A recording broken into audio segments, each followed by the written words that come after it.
A new generation on a wild new frontier, rising into the sky. Gleaming towers of steel, a bold new urban landscape, and maybe America's greatest invention, the modern vertical city. We are pioneers and trailblazers. We fight for freedom. We transform our dreams into the truth. Our struggles will become a nation.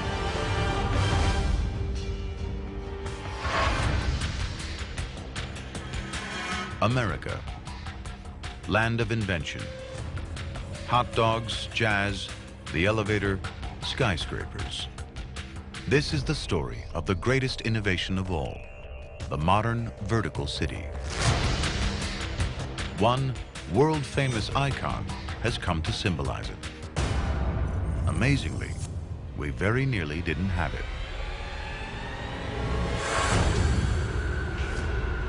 It's 1885, and New York City has a big problem. A magnificent gift, but with some assembly required. Scattered across Bedloes Island in New York Harbor in 214 crates. They contain the largest statue in the Western world. It's been donated by the people of France to celebrate the centenary of the Declaration of Independence. Built in Paris, broken down into 350 massive pieces for the journey to America. That's the problem. The cost of reassembling it will be astronomical. Money New York does not have. At least 6 other U.S. cities are jockeying to give it a home. New York City is in danger of losing the Statue of Liberty. Not if this man can help it. Joseph Pulitzer, tenacious newspaper magnate, immigrant, self-made man. He owns the biggest paper in the U.S., the New York World. And he's determined to keep liberty in New York Harbor. Through his chain of newspapers, Pulitzer launches the biggest fundraising campaign ever seen in North America.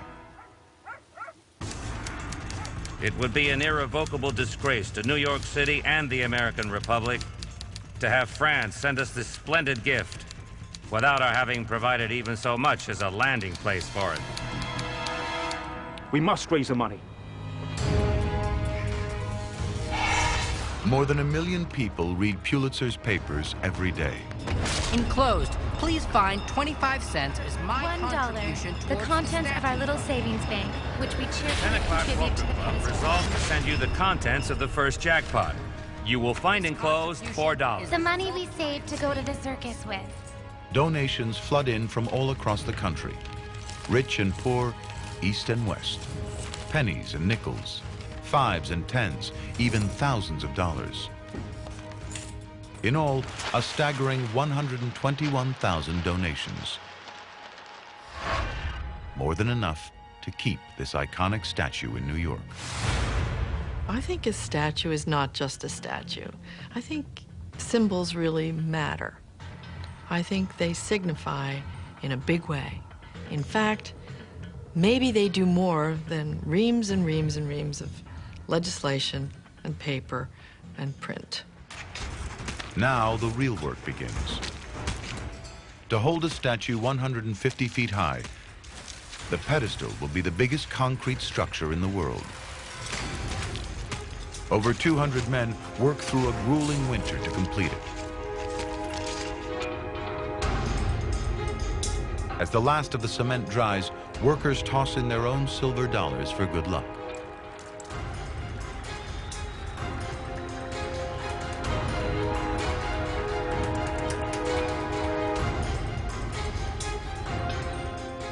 Next, Liberty's enormous iron skeleton.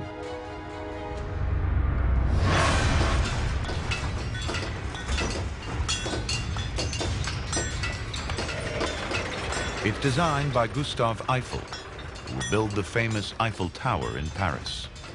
The skeleton is 151 feet tall, and with the pedestal, it's the height of a 30-story office block.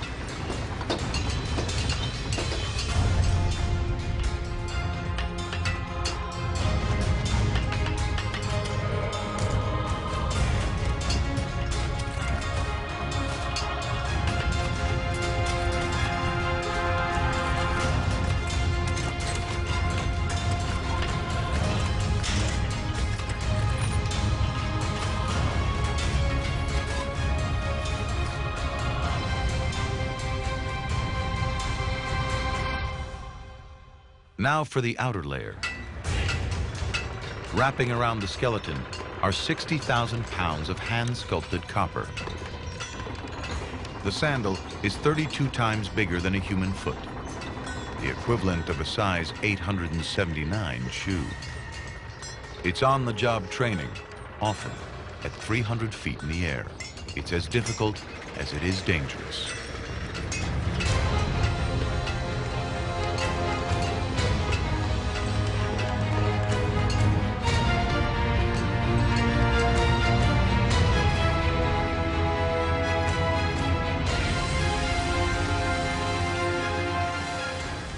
They need to fix 300 pieces of copper shell to the framework with more than 300,000 rivets.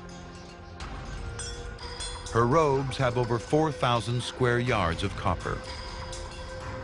Her outstretched arm is 42 feet long. A fingernail weighs 3.5 pounds. The scale of liberty is unimaginable.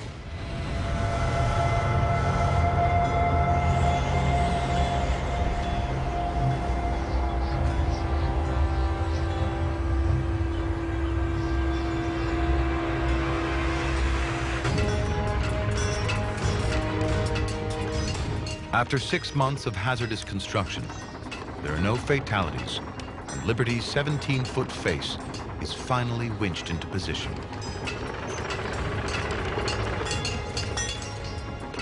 It's bigger than Lincoln's on Mount Rushmore.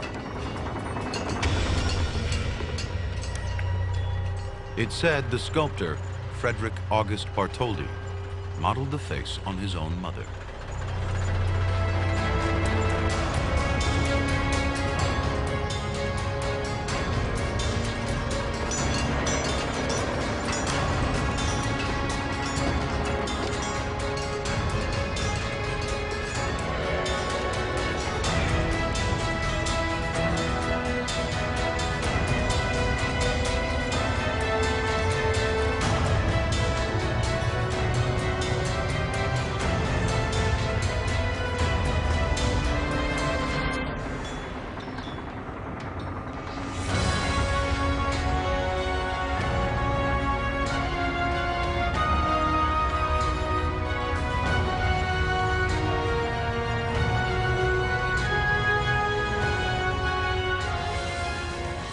It takes 25 years for Liberty to oxidize and turn green.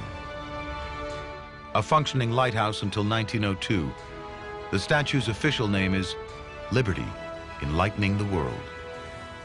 At first, a symbol of the alliance and friendship between France and the 13 colonies in the American Revolution, it will come to represent much more.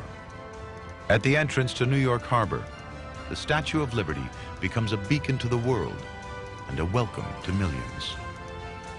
Later, a poem by Emma Lazarus in her base celebrates America as a land of refugees. Give me your tired, your poor, your huddled masses yearning to breathe free, the wretched refuse of your teeming shore. Send these, the homeless, tempest-tossed to me. I lift my lamp beside the golden door.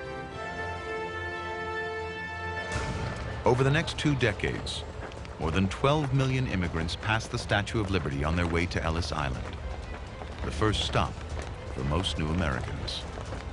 Imagine what it took for someone to leave Eastern Poland or Lithuania or some village in the mountains of northern Italy and come all the way to this strange place with nothing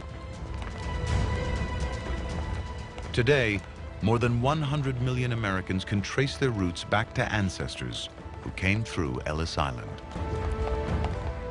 If you go back only 150 years in our 200, almost 50-year history, 95% of the people were not here.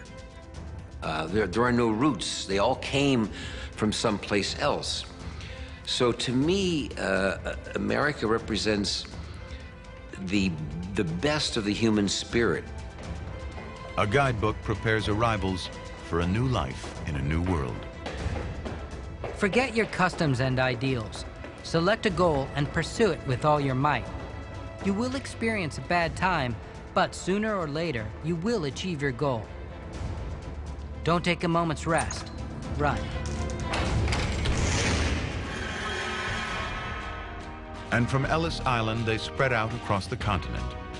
For the most part, Irish, Russians, and Italians to big cities, Germans to the Midwest, Scandinavians to farmland. At the dawn of the 20th century, eventually, there will be more Italians in New York than in Rome. From 1880 to 1930, nearly 24 million new immigrants arrive in the U.S. A new era in U.S. history is about to begin. By the early 20th century, new urban megacities around America are bursting to the seams and look to expand in a new direction, up. But building these great towers demands a critical ingredient that's much too expensive: steel. One man will change all that, and with it, the face of America. He'll risk everything and almost lose it all. It's 1872, and Andrew Carnegie, a 5'3" Scottish immigrant iron millionaire, is in Sheffield, England.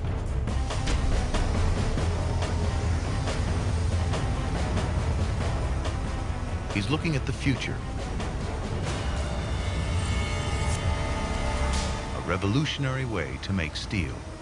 Steel has been around for thousands of years, but so expensive to produce, it's always been a luxury item. 2,000 years ago, it's used in Oriental swords. It is even used in designer jewelry. But America stands at the brink of a new age.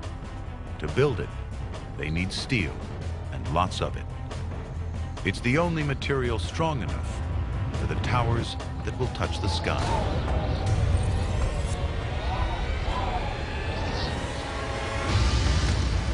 An English bullet maker is showing Carnegie a new but simple method of producing steel. He's stunned. Blast hot air through molten iron. Carbon impurities burn off. You get the wonder material: steel. For the first time, it can be produced quickly and inexpensively. If Carnegie can use this Bessemer process to mass produce it, he'll own the future. Carnegie returns to the States, to Pittsburgh, to start building the biggest steel plant in the world. It'll be larger than 80 football fields. It's a massive gamble. Carnegie risks everything he's got on the new plant. But only months into construction, disaster. A catastrophic stock market collapse. The economy is in free fall. He has to borrow even more money and barely scrapes through. August 1875. Against all odds, Carnegie's giant furnaces are ready to test.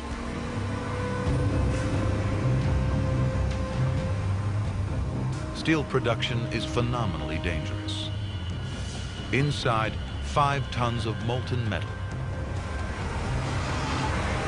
3,000 degrees. Hot enough to vaporize a man in seconds. If it works, it will make Carnegie one of the richest men in the world. But there's a lot more at stake. Skyscrapers, cars, washing machines, airplanes, even space travel. None of it can happen if steel can't be mass-produced.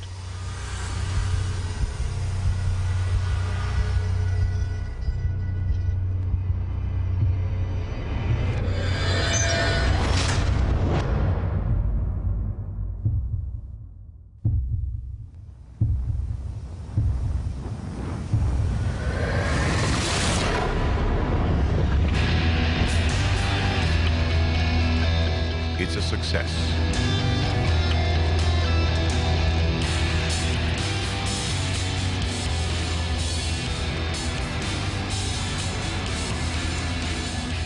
Carnegie is the first ever to mass-produce steel.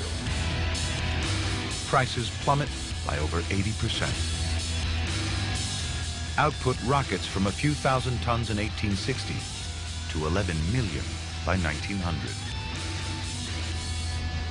So many American stories of success are diligence, perseverance, but there's an awful lot of luck involved too.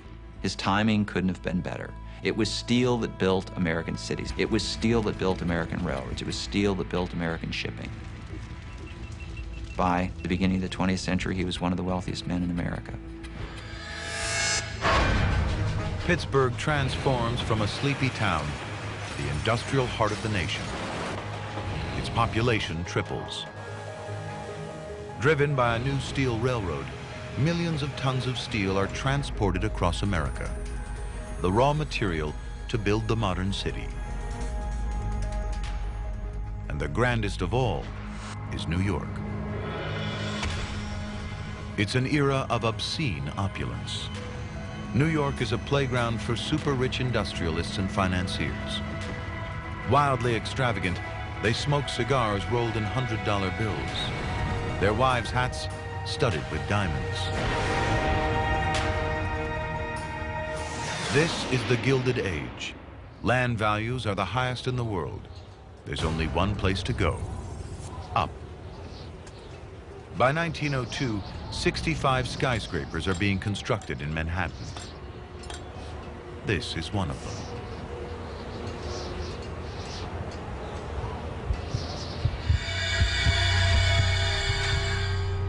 It's called walking the steel. This man is 30 stories above the street. His first time at this height. No harness or safety rope. One slip,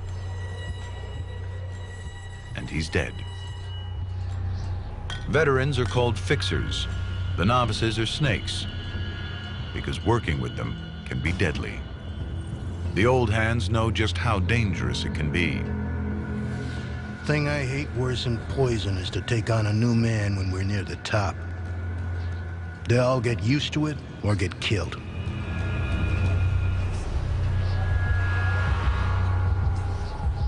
No hard hats, just a 280-foot drop. A sudden gust of wind, and it's all over.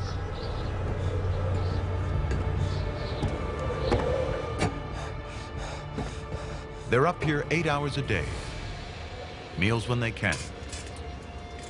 No bathroom breaks. They're called roughnecks, European immigrants and Mohawk Indians. Many were sailors and bridge workers, so they're used to heights.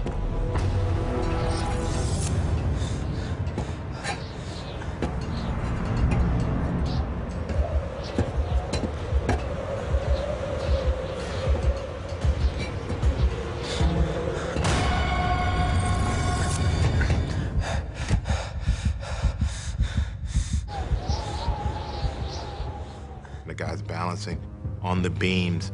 I think it took a lot of bravery. I think it took a lot of skill, a lot of physically challenging. But I also think you had to be a little crazy.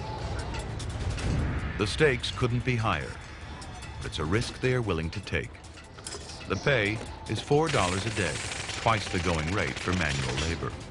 Foreman William Starrett sums up his dangerous job. Building skyscrapers is the nearest peacetime equivalent of war. Even to the occasional grim reality of an accident or a maimed body, even death, remind us that we are fighting a war of construction against the forces of nature. He makes it. Many aren't so lucky. 2 roughnecks out of 5 die or are disabled on the job. Whether it's a builder or an architect or whatever, whoever had the imagination to design and build some of the great structures of New York, I'm inspired by. In 1902, in New York, this is what the future looks like. The Flatiron Building. Its triangular footprint determined by the intersection of 3 streets, not 2. The steel frame means the outside can be hung in sections like a suit of clothes. Now the walls don't take the weight, the steel does.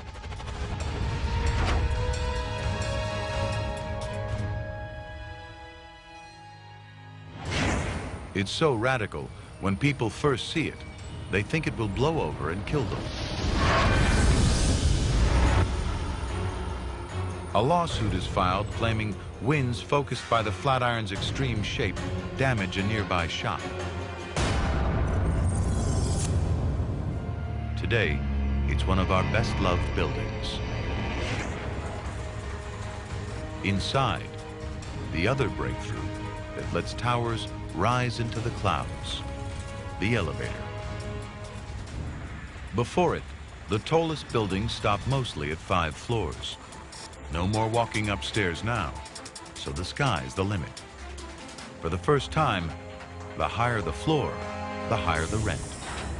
You think it's a fairly humble invention, but when Otis invented the first really safe elevator, it enabled the growth of the modern city where people could come in, build much taller buildings, get a much higher density of people. And sure enough, by the end of the 19th century, the urban population has increased 87 times over. In Chicago alone, in just 10 years, they build 50 steel frame buildings. And in 20 years, its population more than doubles to almost 1.7 million. American cities are exploding. But for many, living in the shadow of these new towers will prove even harder than building them. In America in 1890, crime and poverty are rife on the streets. But these mavericks are about to make a difference. Gangsters, murderers, thieves, and fear are on the streets. New tabloid newspapers splash crime all over the front pages. In Chicago, you can rent a gun by the hour. In the Sears catalog, you can buy one for $12. In New York, a policeman finds a list on a murdered gangster, his rate card. Punches, $2. Nose and jaw broke, $10. Ear chewed off, $15. The big job, $100 and up.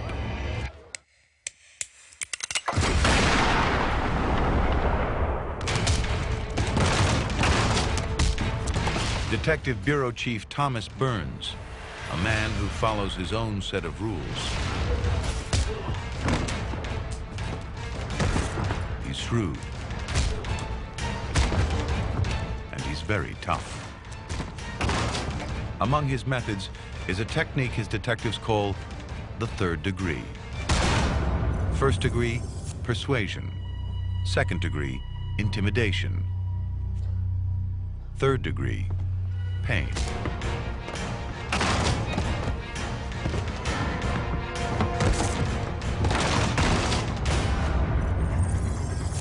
In 4 years, Burns claims he's arrested 3,300 criminals. He solved the biggest heist of the 19th century, nearly a $3 million Manhattan bank robbery. Reporters call him the greatest crime buster in the history of the New York City police force. His very manner, the size of him, His menacing shoulders and arms, the bark of his voice. Pickpockets, forgers, whoever cracked a safe, unscrupulous rogues. Crooks are now afraid of their shadows. They lead double lives. But tracking down criminals isn't easy. There's no official ID, no birth certificates or driver's licenses. If a criminal is known in one town, he just moves to the next. Criminals are anonymous. Burns is tackling this problem head-on and bringing police work into a new age. This is his Rogues Gallery, mugshots of 7,000 known lawbreakers. Using photography to identify criminals will change detective work forever. Annie Riley, alias Little Annie. Deceitful servant. The mugshots are distributed to police departments around the country. But these are more than just pictures. Burns is also building psychological profiles of criminals. Rufus Minor. He comes from a very good family. It's a pity he's a thief. This is the first attempt to create a national crime register. A city as diverse as ours is going to have a significant crime problem that you've got to be on top of. Even today, mugshots still catch criminals. 12 million are taken every year nationwide. That's more than the entire population of Ohio. And it all began with the Rogues Gallery over 120 years ago. Any questions? But crime isn't the only problem plaguing urban streets. In many cities, slums are reaching epidemic proportions. Multiple families crammed into one small room. Human waste pours into the streets, alleys, and open courtyards.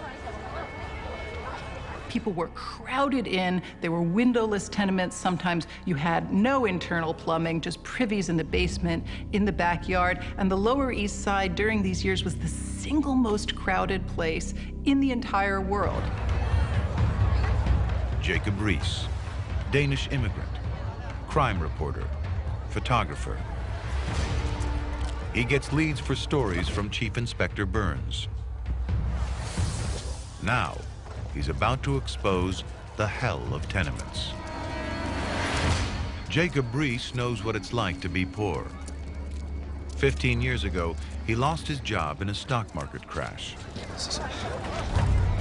It's midnight, but Riis has a new technology that will change the public perception of poverty forever. An explosive powder that produces enough light to photograph in the dark.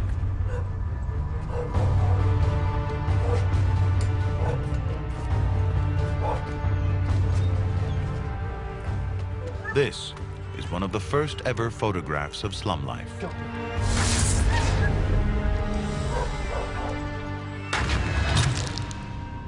It shocks millions. Ladies and gentlemen, my name is Jacob A. Riis, and this is how the other half live and die in New York City. Magazines refuse to print his work, so Riis puts on his own magic lantern shows. His mission, to show the nation's wealthy something they've never seen before, filth and desperation on their doorstep. At this block, 9 dead were carried out this year alone. 5 in baby coffins.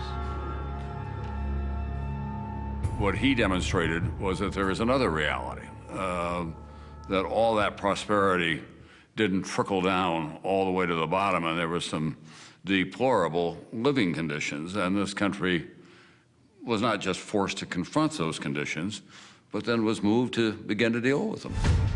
Riis publishes his pictures in a book called How the Other Half Lives. It will sell more than 28 million copies. Within 2 decades, the worst of New York's slums are torn down. Tenements sell at auction for as little as $1. Riis's campaigning forces all New York schools to build playgrounds and landlords to install toilets inside apartments, not outside. It is the first step in tackling the slums. But as cities keep on growing, an even bigger challenge remains. In New York alone, nearly 40,000 die in 1 year from diseases. Because of this, filth. But one clean crusader is about to change everything. 1895. Our major cities are drowning in filth. 120,000 horses dump 500,000 pounds of manure into the New York streets every day. Wagons are blocked by 3-foot-high piles of human and animal waste. Into this world steps a man on a white horse, Colonel George Waring. Civil War veteran, legendary sewer engineer, apostle of cleanliness. He's the head of New York's sanitation department. The city stinks with the emanations of putrefying organic matter. Black rottenness is seen and smelled on every hand. The crowded streets are a veritable hell. Waring recruits an army of 2,000 sanitation workers in white uniforms. Some dismiss him as a crank. They call his men white ducks, but Waring means business. Tons of garbage, normally dumped into the river, is recycled. Ash becomes landfill on Rikers Island. Organic waste boiled into oil and grease. Waring is America's first eco-warrior. His men clean 433 miles of street. Death rates decline, water quality improves. Waring saves the lives of thousands. The measures spread across America. Just 16 years after Colonel Waring, half of all cities have waste collection. And it is not just waste. By 1907, every large city in the nation has sewers. By 1909, there are 42,040 miles of sewers in America. The battle against filth, crime, and poverty has begun. But one of the city's greatest innovations is still in its infancy. One man will change the urban landscape forever. Menlo Park, New Jersey, 1879. Thomas Edison, inventor, entrepreneur, showman. He was taken out of school as a boy, but that won't stop him from becoming synonymous with inventions that define the modern era. He pushes his team hard, 24/7, in one of the world's first R&D labs. It will generate more than 1,000 patents. America still lights the night in the dangerous flicker of candles, gas, and kerosene. Edison thinks he has a better idea if he can get a filament to burn slowly in a vacuum. The electric light bulb. Platinum.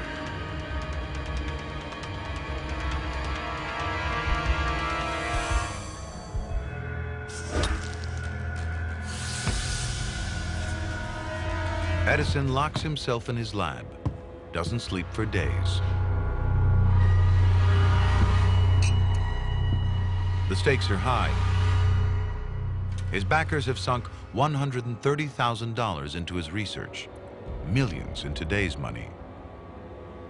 He claimed to have gone through 6,000 materials from the plant world alone in his search for the perfect filament. Torrid lamp jack.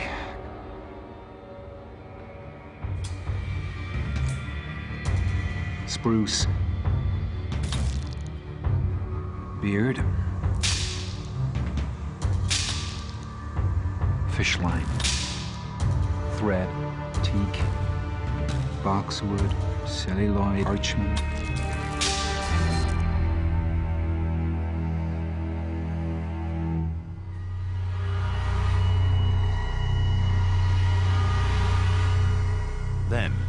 something extraordinary happens.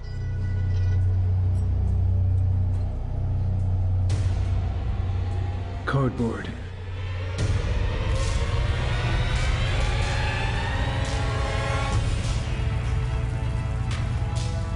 A piece of carbonized cardboard burns for 300 hours. It's going to change the way people live forever. What Edison does is nothing less than to banish the darkness. Now think of the meaning of that. Think of what that means to daily life. New Year's Eve, 1879. Edison shows off his new invention. Thousands of people flock to his lab to see the future take shape. The Pennsylvania Railroad arranges special trains to accommodate the crowds. When Thomas Edison invented that light bulb, that electric light bulb, how magical that must have been. You know, to sit there and just all of a sudden, like without a match or without kerosene or gas, and just flip a switch and light. In just 2 years, Edison builds more than 5,000 power plants, generating electricity for cities like New York, Boston, Chicago, Detroit, St. Louis, and New Orleans. Over the next 5 years, he builds over 127,000 more. By 1902, 18 million light bulbs are in use. The impact is massive. Sports, entertainment, factories, stores, all can now operate at night.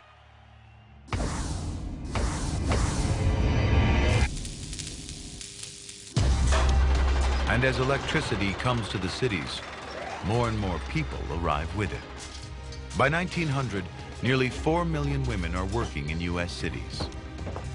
In just 40 years, that figure has more than quadrupled. Urban factories are pounding out 75% of all consumer products in the U.S. Places like this, modern steel frame buildings equipped with all the latest technology. Otis electric elevators, Bell telephones, Singer sewing machines. But packing so many people into tall buildings is a disaster waiting to happen.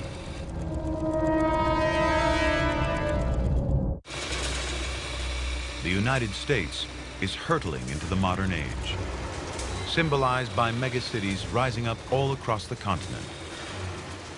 By 1909, Americans are spending nearly $23 billion a year on ready-made clothes. This factory is producing 12,000 garments a week, known as shirtwaists. They're the latest fashion for the working woman.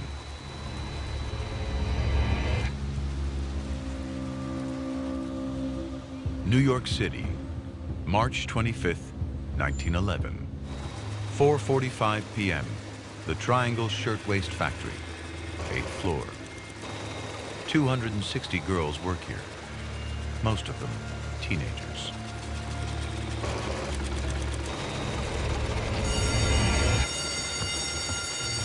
Someone, we don't know who, tosses a match or maybe a cigarette into the scrap bin.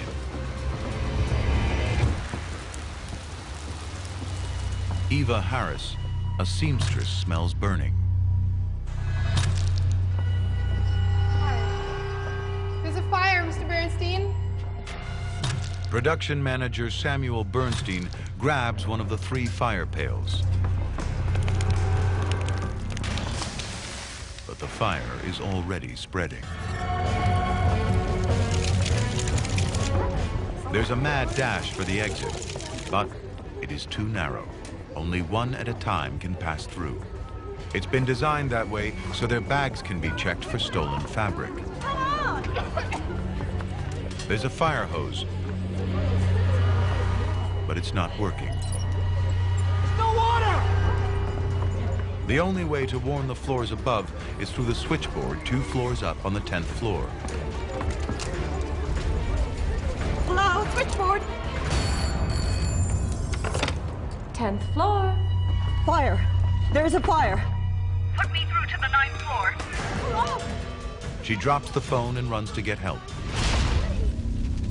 The message never reaches the 9th floor. Samuel Bernstein races up the main stairs to help the 160 workers trapped there. But blocking the front door, there's a barrel of motor oil.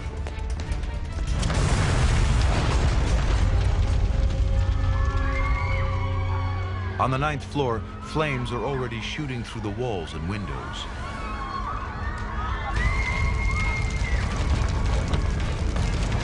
The girls on 9 rush to the fire escape, but it's locked. Only 2 escape routes are left on the 9th floor: the elevator and the metal fire escape. Kate Weiner makes it to the elevator door, but she's lost her sister. Everyone was knocking and crying for the elevator to come up. Suddenly, the elevator came, and the girls rushed in. I was searching for my sister Rose, but I couldn't find her. The flames were coming toward me, and I was being left behind. I felt the elevator was leaving the 9th floor for the last time. She's the last person to get to the last elevator.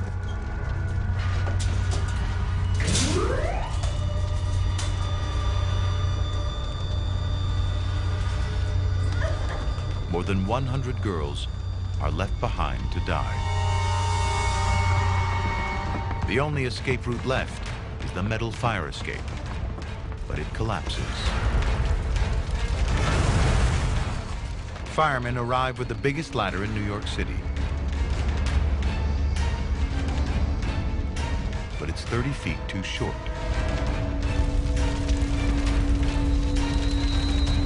At 4:58 p.m. The girls trapped on the 9th floor are out of options.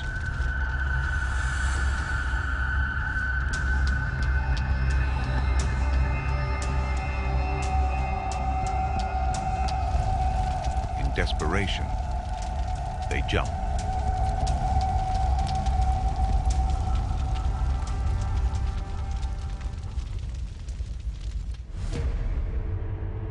At 5:15 p.m. The entire blaze is over in less than half an hour. 146 people die in the Triangle Shirtwaist Factory fire. There's a trial, but the owners walk free. It remains the deadliest workplace disaster in New York City history until September 11th, 2001. But some good does come out of it. This dramatic tragedy sparks a wave of reform. So you begin to get new restrictions and a new conversation about what to do to prevent this kind of tragedy from happening. But it did not stop, of course, that tragedy itself. Unions force management to take responsibility for the lives of their workers. The Life Safety Code, now used in all 50 states, is a direct result of this fire. It's why doors now open outwards in public buildings.